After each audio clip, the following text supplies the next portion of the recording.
sports fans, Coach Nick here, and welcome to B-Ball Breakdown. We are in our new digs at the YouTube studios, and with me is Larry Coon, writer for ESPN and the resident expert on the NBA CBA. Larry, thanks for joining us. I'm glad to be here in the B-Ball Breakdown studios. Nice place you have here. Hey, I appreciate it. The best that green screen can buy. Now, tell me, we're going to talk about the CBA, and we're now a year into what the new CBA looks like. And what kind of landscape are we looking at? What is the deep-seated effects that we can now see? Yeah, we're a full 2 seasons into the CBA, actually. Time's flying. And funny, though, but a lot of the real effects of the CBA haven't kicked in yet. This summer, we're really going to see things start to kick in with that progressive luxury tax, where a team, instead of paying a dollar for dollar tax, they're going to have to be paying a huge rate. The Lakers are a great example. This year, they were $30 million over the tax line. That's a $30 million tax bill. That's a big bill, but next year, if the team continues to be $30 million over the tax line, that means they're going to be paying an $85 million tax bill on top of revenue sharing, on top of a huge payroll. So it's going to be a lot of money, even for a team like the Lakers. The other thing that we're going to see is less access to the sign-in trade. Starting this summer, if a team is over the apron, a point just $4 million over the tax line, they can't take back a player in a sign-in trade. That means that one of the big ways that free agents use to move from one team to another and still cash in on the money is going to be gone for a lot of players. So it seems to me that in any given year, any given summer, there's not going to be that many teams that have room to do any kind of deals. So what kind of free agency landscape will there be for players if there's only 3 or 4 guys at a time that can bid for them? It varies year by year. Sometimes we're looking at a buyer's market where there's more teams with cap room than there are players. Sometimes it's a seller's market. And it's always that case for big free agents like Dwight Howard this summer or Chris Paul this summer, who could shop any team and demand whatever price they want. What the league tried to stop, though, is teams spending money just because they have it to spend. They're trying to make it more onerous to spend that kind of money, and we'll see this summer if they've been able to do it. I think that this year there's going to be a lot of teams with a lot of money. Atlanta's one example of that. You know, Houston's got a lot, although they'd have to make some moves to have it. Dallas is going to have a lot. A few other teams are going to have a lot, and there's not that many premier free agents. Once Dwight Howard's off the market, once Chris Paul's off the market, then there's going to be more teams than I think free agents that deserve that big paycheck. Well, let's talk about Dwight for a minute here, because certainly everyone wants to know where he's going to go. And, you know, there's all rumors going on for him going to Golden State or all kind of crazy things. I think a lot of those things are sort of unfounded based on the numbers. So tell us, what's your impression of what Dwight's going to do, having been around the Lakers a little bit? I think that Dwight is going to have a process, and he's going to follow it. He may not even be sure himself what he wants to do yet. He's going to want to look at the market. He's going to want to sit down in a quiet place and think about it for a while and really make his decision. I think some of the big contenders for services are obviously the Lakers. They could give him the longest contract, lock in the most money right away. They could give him a slightly bigger contract. They will make him the centerpiece of the team in LA once Kobe Bryant moves on down the road. So there's a lot going for the Lakers as the incumbent.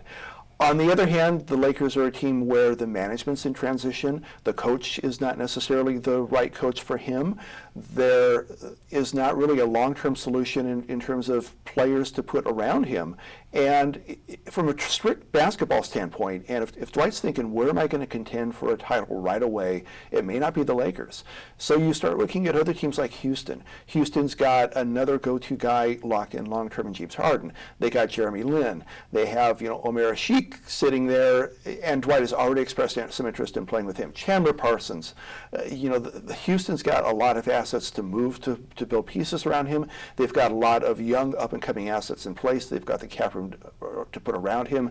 They have Kevin McHale, the coach, who's got some experience as a big man in the NBA playing with 2 post guys. So I think Houston has a lot to offer. Golden State would be, I think, a long shot just because they're capped out. They have to do a sign and trade, and getting into that position would be tough. Plus Dwight would have to cooperate, and also the Lakers would have to cooperate. Right. I think that mostly teams in our division do not want to help each other out too much. We hear a lot about the tax implications and income tax in different states. Describe how that might work, because people are trying to say that Dwight would want to go to Texas, for instance, because it would be cheaper for him there. How viable is that for him? It's true that some states have no state's income tax. So if you're playing in Texas, if you're playing in Florida, you're not paying that. But it's not the panacea that a lot of people like to think it is. If you're playing road games in other states, which every player does, every duty day that they call it, you play in another state. If that state imposes a tax, you're paying state income tax in all of those states, and you're playing about half of your games in another state with income tax. That takes away about half of that tax advantage that a place like Texas has. Well, let's look on to another free agent that's out there from New York, J.R. Smith. Let's talk about the landscape for him. Is he the kind of guy that's going to get a max deal based on his play from this year? I don't think J.R. is a max player, obviously. I think that he's a mid-level player to above mid-level player, and some other teams are going to try and steal him away from New York potentially and offer him above mid-level. The Knicks are going to be able to offer him what's called the early bird exception, which is they're going to be able to come in with an offer starting at $5.5 million, and they can't go above that. So if another team comes in and offers him $7 million, $8 million, then they're giving him a financial incentive to leave the Knicks. What the Knicks are hoping for is to make it so that JR is going to want to stay there despite having to play for slightly less money. They're going to be playing that he has the coach that's been great for him. And if you look at his career and look at the coaches he's played for and how it's worked out with those coaches, you could make a pretty strong case that he should be with the Knicks. They've got him in the role that he wants. If JR wants to be the starter, I think that they could probably accommodate him. I think he loves New York, and they're offering him that. So I think for the Knicks, it's going to be a matter of selling him on, we're giving you everything we can. We've always accommodated you. We have the best situation for you to be in. You've thrived here. You want to be here. That's not worth a couple of extra million. You need to make a quick decision on this, though, because if you don't sign with us, if you go sign with somewhere else, then we need to move on to Plan B, whatever Plan B is, before some other free agent gets signed.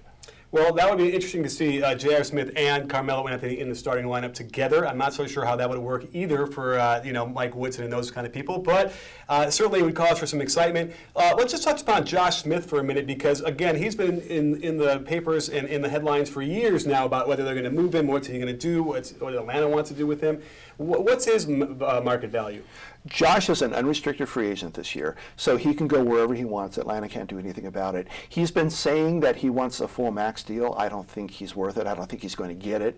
I think that at some point you're going to start seeing the market for players who aren't real franchise players start to dry up, and players that might have gotten a max deal or close to the max deal under the last CBA aren't going to get that anymore. They're going to be down around $10, $9, $8 million. And I think that, sort of 9, 10 is probably a better price point for him. I think a team will sign him at that price point for 4 years and be happy with what they're getting without expecting him to be the franchise player he isn't. Would you say that before this current CBA, he would have gotten overpaid? I think so. I think that under the last CBA, some team would have swept in and offered him a max deal, just trying to make him an offer he can't refuse. Mm-hmm. So I guess what you're saying is the CBA has been successful. We'll see for sure this year. I don't think the salaries have gone down as fast as I was going to see them come down in the new CBA, but we are starting to see that movement, that trend over time. Like I said, this year is when a lot of those onerous penalties kick in, and I think that this time next year we're going to say, wow, they really did come down a lot. Well, terrific stuff as always from Larry Coon, who is the resident expert of the NBA CBA and also the writer of the NBA CBA FAQ online. So check that out, and also follow him at Larry Coon on Twitter. And don't forget, sports fans, at Deep Ball Breakdown, we're not a channel, we're a conversation. You win? You win, Larry? Jumped in, deep end.